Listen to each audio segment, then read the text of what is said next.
Gusto mo Kasi hindi pa siya take out. Ma'am, ang process po kasi natin pag under government financing, nakapirma naman na po ng notice of approval. Tapos na po tayo doon. Ibig sabihin, napa-aprobahan na siya kay Pag-ibig. Ngayon, in-explain din po sa kanya yun nung pumunta siya dito, nung nagpirma siya, kung ano po ang magiging process from the time na siya po ay pumirma. Ngayon po, ang title po kasi nila, hindi po pwede or hindi po tatanggapin sa ibang bangko sa halimbawa po sa usual sa bank. Kung sila po ang maglo-loan sa bangko, hindi po tatanggapin ng hindi nakapangalan sa kanila. So ngayon, kaya po si Pag-ibig, pumayag sila sa negotiation po ni Philippines na kahit hindi po nakapangalan kay client, papayagan nila mag-loan. Ang ano po doon, ang condition po ni Pag-ibig para payagan nila na gano'n, yung NOA po na pinirmahan nila, kailangan po namin ipasa sa Registry of Deeds kasama ang original title. Tatatakan po yun. Pinaliwanag mo sa kanya? Opo, napaliwanag po yan from the time po na siya ay nag-sign. Kasi nandun po yung details nun. Kasi may 90 days lang po na validity ang NOA. So within those validity, kailangan mapatatakan po namin sa Registry of Deeds. Ngayon po, naipasa na po namin sa Registry of Deeds for patatak. Tumatakbo yung validation ng kanyang NOA. So may tendency po, baka na-encounter nyo na rin na sinasabihan sila na for NOA kasi expired na ang NOA, ganun po. Even though ma-expired po siya, as long as naka-registry of deeds na po ang file natin para matatakan ang title, hindi po nila yung binabalik sa amin kasi expired yung NOA. Itutuloy po nila yon yung pagtatatak. Pag na-receive po namin yun na may tatak na, saka po kami ngayon maghihingi sa kanila ng requirements for NOA. Isang beses lang po kasi yung patatak. Ang importante po doon kasi is yung title, matatakan po na inaprubahan sila ni Pag-ibig, regardless kung kailan. Ano po? Ngayon, kung na-receive po namin yun at nangyari po, worst case scenario, expired na yung kanyang NOA. Ang ipapasa niya po, hindi po katulad ng initial. Kasi, kumbaga, technically, parang renewal lang po yung gagawin natin sa NOA. Ang kailangan niya lang ipasa, walang COEC kung under same employer naman po. Ang kailangan lang is 1 month payslip, updated, contribution, yun lang. Saka yung, ano niya, yung M-sub yun. Yun lang po siya. Pero lahat po yan, na-explain po sa kanya. Pag under government po, mag-uumpisa lang po kaming mag-asikaso ng kanyang turnover. Pag nagkabayaran na po, from Pag-ibig to Philinvest. Kasi pag na-receive po namin yung payment ni Pag-ibig, saka pa lang po mag-a-appear sa system na siya ay fully paid na. Saka pa lang makakwalify ang kanyang account for turnover. Nasabi na pala ninyo. Nasabi na po yan. Mangyari lang po kasi na meron po kami mga client talaga na nagmamadali. Kami po, kino-complete namin yung requirements, papasa namin agad, nagko-comply kami. O ngayon, ano po siya, for annotation, yun po yung sinabi sa kanya. Nag-email din po sa kanya nung 19 lang. May May email na 19. sila. Opo. Na ang sinabi sa kanya ay for DOA annotation. Yun po ay tumatagal ng 2 hanggang 3 buwan. Kung bakit po kasi by batch po siya. Bago po namin siya ma-receive. Ganun na pala ngayon. Tapos ma'am, ang turnover, pag may mga client kayo, ang process po natin. Ngayon po nakascale lang din po sa amin noong March. 150 days, so pumapatak na 5 months ang process upon qualification of the account. Kumbaga may sarili na tayong inspection kasi dyan ma'am bago yan i-qualify. So pagka sinabi namin na may schedule na po kayo for turnover, dapat po wala ng findings or checklist yun.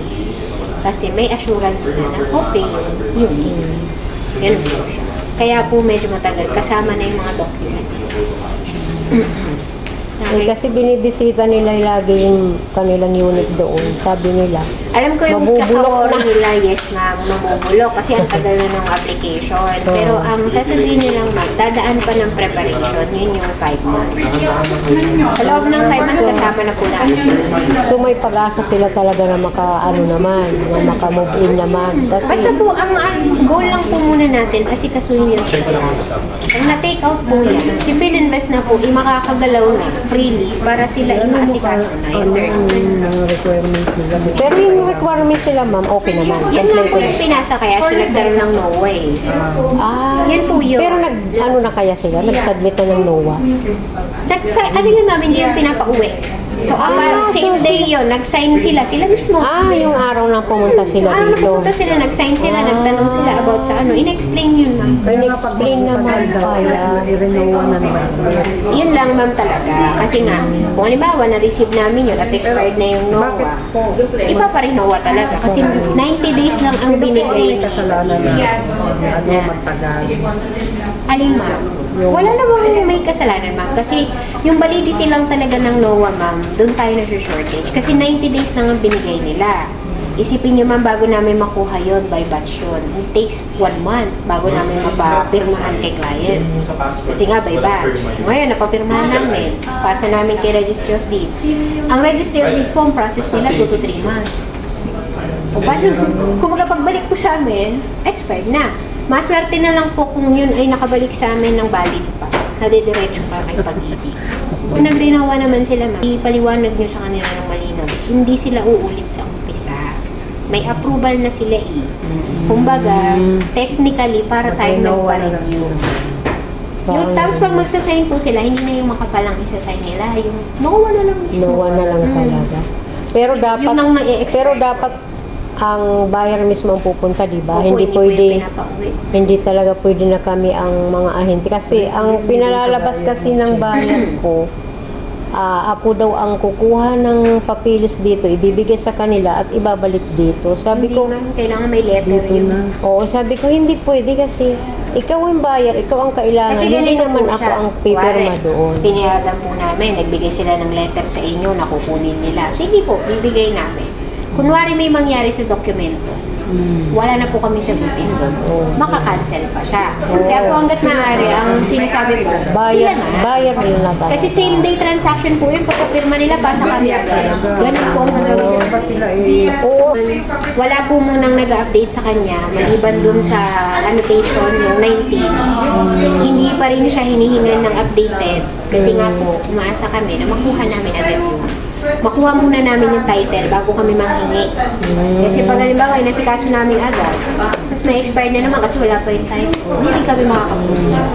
ayun nga eh. Yun nga ang mali din sa mga buyer. Pero inform naman ninyo ma'am lang sa mga Alam ko naman po kaya sila natataranta kasi yung gawa ng kumakalat na issue doon sa Rosewood. Wag po nila pansinin at di sila kasali doon.